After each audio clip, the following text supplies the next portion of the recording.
পবিত্র রমজান মাসকে ঘিরে যাত্রী সেবা নিশ্চিত করতে হজরত শাহজালাল আন্তর্জাতিক বিমানবন্দর কর্তৃপক্ষ বিশেষ নির্দেশনা জারি করেছে। বিশেষ করে ইফতার ও সেহরির সময় যেন বিমানবন্দরের স্বাভাবিক কার্যক্রম ব্যাহত না হয় সে বিষয়ে কঠোর নির্দেশনা দেওয়া হয়েছে।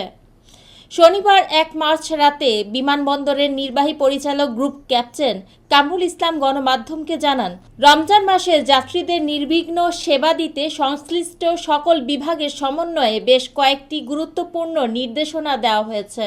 নির্দেশনায় বলা হয়েছে, ইফতার ও সেহরির সময় কোনো সেবা বন্ধ রাখা যাবে না। যাত্রীদের নির্বিঘ্ন যাতায়াত নিশ্চিত করতে বিমানবন্দরের সব গেট খোলা ও নিরাপত্তা কর্মীদের উপস্থিতি বাধ্যতামূলক করা হয়েছে। বিমানবন্দরের পরিচ্ছন্নতা বজায় রাখার উপর বিশেষ গুরুত্ব দেওয়া হয়েছে, বিশেষ করে ইফতার ও সেহরির সময়। একই সঙ্গে এয়ারলাইন্সগুলোকে নির্দেশ দেওয়া হয়েছে যেন কোনো যাত্রীর লাগেজ ফেলে না রাখা হয়। বিমানবন্দর কর্তৃপক্ষ মনে করিয়ে দিয়েছে, রমজান ও ঈদের সময় ব্যাগেজ কেবল মালামালের ওজন নয়, বরং যাত্রীদের আবেগের সঙ্গেও জড়িত। বিমানবন্দরের নির্বাহী পরিচালক আরও জানান, জরুরি পরিষেবাগুলো সচল রাখতে সংশ্লিষ্ট কর্মীদের জন্য প্রয়োজনীয় ব্যবস্থা নেওয়া হবে। কর্মরত স্টাফদের জন্য ডিউটি ডেস্ক ও কাউন্টারে ইফতারের ব্যবস্থা রাখতে বলা হয়েছে, যাতে সেবা প্রদান ব্যাহত না হয়।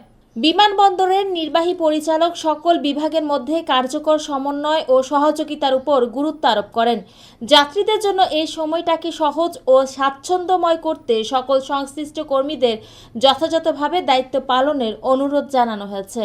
তিনি বলেন, আমাদের সম্মিলিত প্রচেষ্টার মাধ্যমে রমজান মাসে যাত্রীদের জন্য সর্বোচ্চ মানের সেবা নিশ্চিত করতে চাই।